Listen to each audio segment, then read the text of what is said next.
If you retire early, does your Social Security benefit collapse? Not necessarily. In fact, for many people who already have a long work history, stopping work at 55 or 60 may have a much smaller impact than they fear. But there are a few situations where retiring early really can hurt your Social Security, and those are the ones you need to understand before you make that decision. A lot of people think that every year they stop working before the ages of 62, 65, or 67 dramatically reduces their future Social Security check. And they kind of imagine the worst case scenario, that if they retire early, the system's going to punish them forever. But that's not exactly how Social Security works. The truth is a lot more nuanced, and once you understand the formula, early retirement may actually look a lot less scary. Welcome to the UnRetired, where you're not done, but you're finally doing what you want. If this kind of intelligent conversation about retirement planning, Social Security strategy, and just intentional living on the non-financial side, if this speaks to you,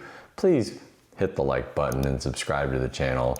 It helps us build the community. And of course, let me give you a quick disclaimer.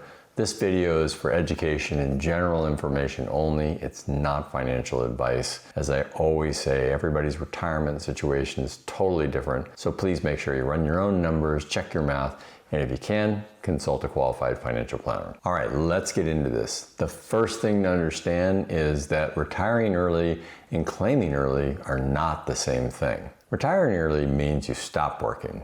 Claiming early means you start taking Social Security before your full retirement age, or FRA as it's known in the lingo. Those are two separate decisions, but people often combine them into one, and it's a mistake. You could retire at 55 and wait until you're 67 or even 70 to actually start claiming Social Security. Alternatively, you could retire at 60 and claim at 62. You could work until you're 62 and then retire and claim immediately, or you could just keep working and delay claiming altogether. The mistake is assuming that the year you stop working has to be the same year that you start taking Social Security. It does not. Let me repeat that again.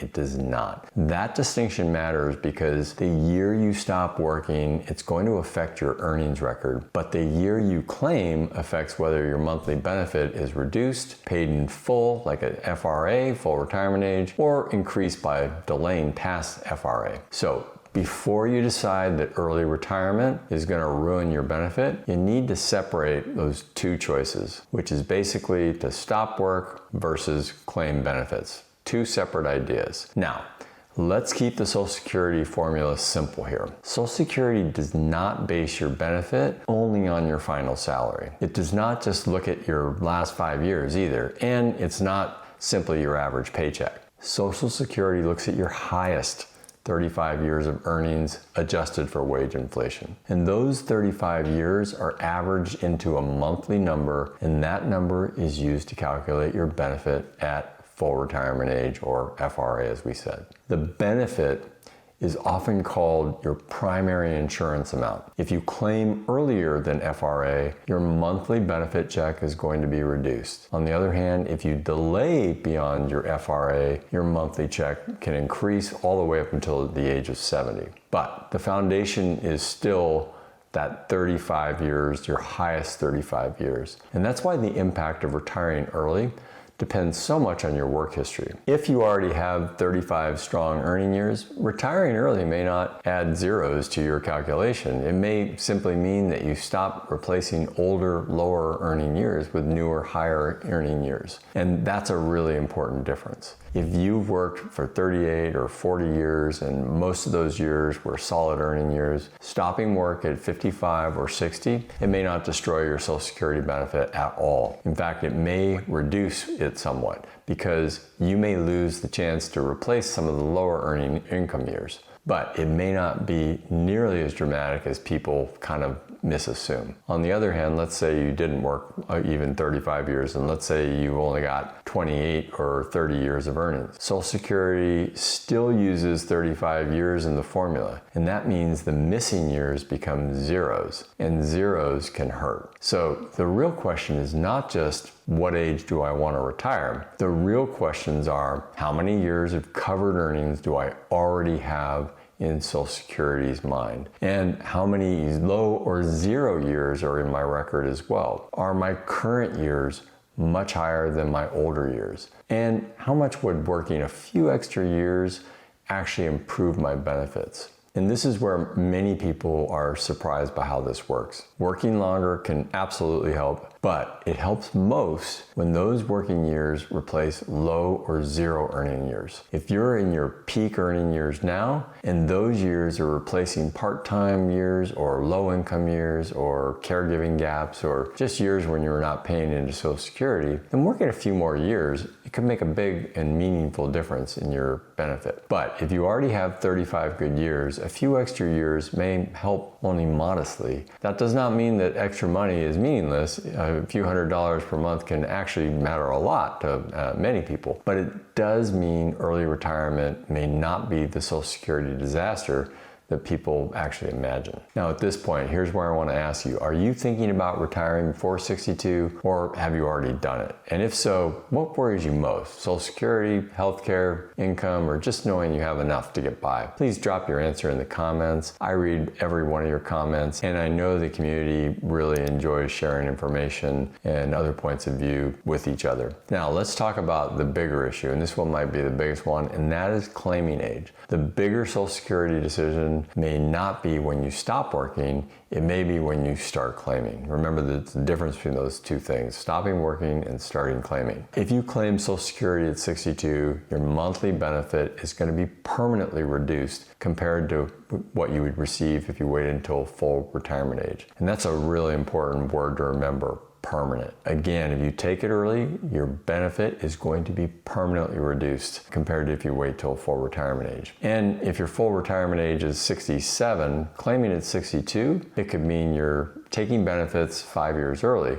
and that can create a meaningful reduction in your monthly check for the rest of your life. And that's the other thing, is it's permanent and it's for the rest of your life. Now, on the other hand, if you wait until your full retirement age, you receive your full calculated benefit. If you want to know what that is, you can go to ssa.gov and you can actually find out, what your full benefit is anytime you want, what it's projected to be by the time you're 67. Then on the other hand, let's say you decide to wait. If you delay beyond full retirement age, your benefit can actually grow each year all the way up until the age of 70. And that's why two people can both retire at age 60 and have totally different Social Security outcomes depending on when they actually claim. And again, the big difference is if they claim at 62, they're looking at a reduced amount. If you claim at 70, you're going to have even more. And this is why flexibility matters.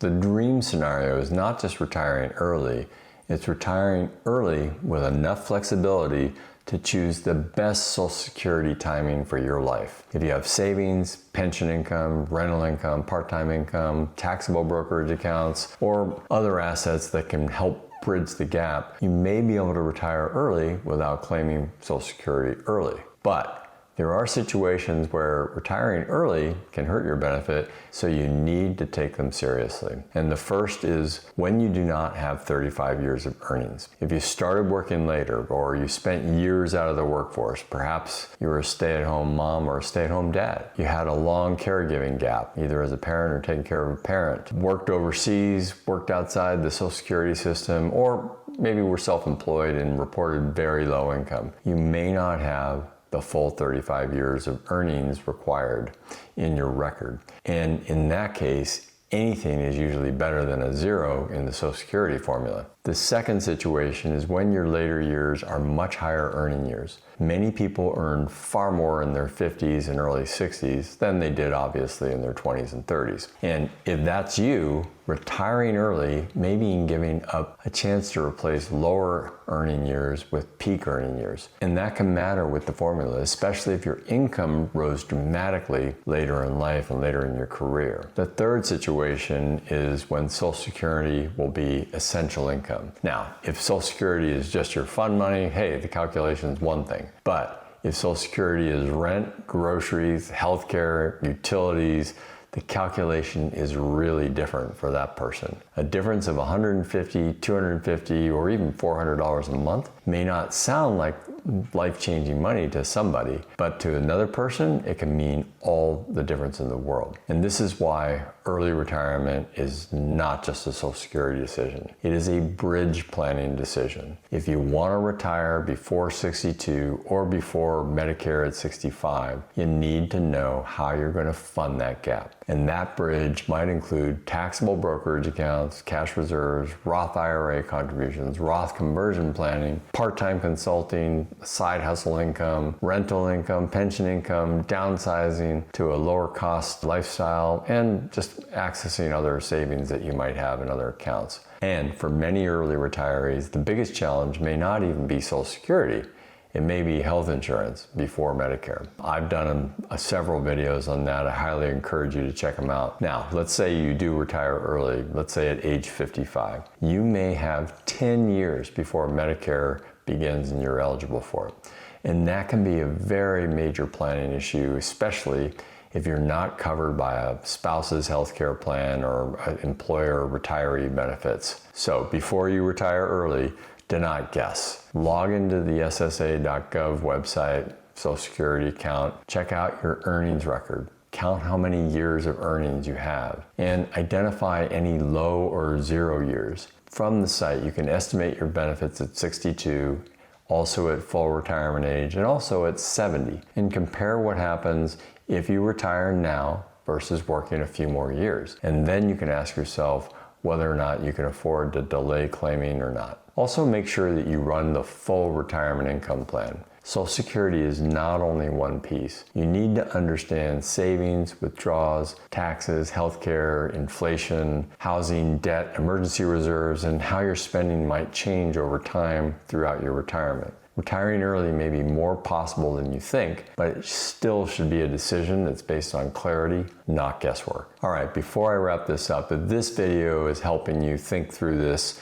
please hit the like button and subscribe, and don't forget to turn notifications on so you don't miss our future videos on retirement planning, Social Security, Medicare, money, and even purpose and mindset in your life. There's a lot more videos coming for people who are not done but are finally doing what they want. So here's the bottom line.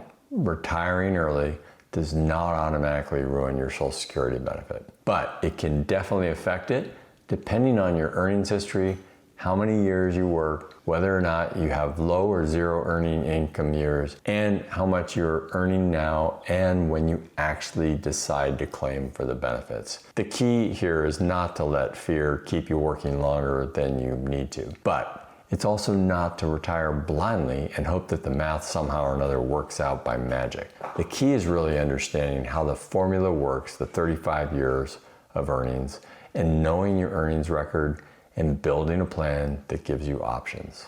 And as we always say, retirement is not just about when you stop working, it's about whether your money, your benefits, and your life are aligned with the next chapter that you actually want to live.